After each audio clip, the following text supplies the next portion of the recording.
जब एक अंग्रेज अफसर ने गुस्से में कालिया नाग की मूर्ति पर गोली चला दी तो पत्थर से चिंगारी नहीं बल्कि ताजा खून निकलने लगा। कहा जाता है कि ये वही कालिया नाग है जो भगवान श्री कृष्ण के बचन से पत्थर बन गया था। इस कहानी की शुरुआत गरुड़ और नागों की दुश्मनी से होती है। पक्षीराज गरुड़ नागों को खा जाते थे। अपनी जान बचाने के लिए कालिया नाग पूरी दुनिया में छिपता फिरा, लेकिन गरुड़ उसे हर जगह ढूंढ लेते थे। तभी कालिया नाग को पता चला कि यमुना नदी के एक हिस्से में स्वभारी ऋषि ने गरुड़ को श्राप दिया है कि अगर गरुड़ वहां आएंगे तो उनकी मृत्यु हो जाएगी। अपनी जान बचाने के लिए कालिया नाग अपने पूरे परिवार के साथ यमुना नदी के उसी कुंड में जाकर रहने लगा।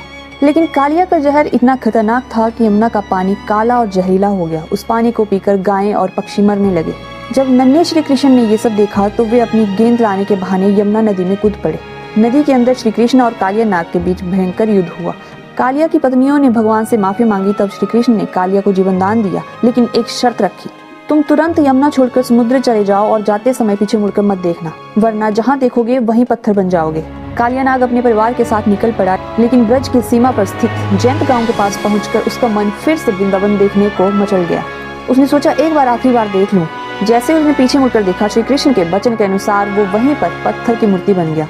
कहा जाता है कि उसकी पूंछ आज भी जयंत गांव की जमीन के नीचे से वृंदावन तक फैली हुई है। कई साल बाद जब भारत में अंग्रेजों का राज आया तो उन्हें इस कहानी पर भरोसा नहीं हुआ। सच्चाई जानने के लिए एक अंग्रेज अफसर ने मूर्ति के आसपास खुदाई शुरू करवा दी, लेकिन खुदाई का कोई अंत ही नहीं मिला। गुस्से में आकर उस अफसर ने बंदूक निकाली और कालिया नाग की पत्थर की मूर्ति पर गोली चला दी। तभी पत्थर से खून बहने लगा। ये चमत्कार देखकर अंग्रेज डर गए और वहां से भाग निकले। आज भी जयंत गांव में वो मूर्ति मौजूद है।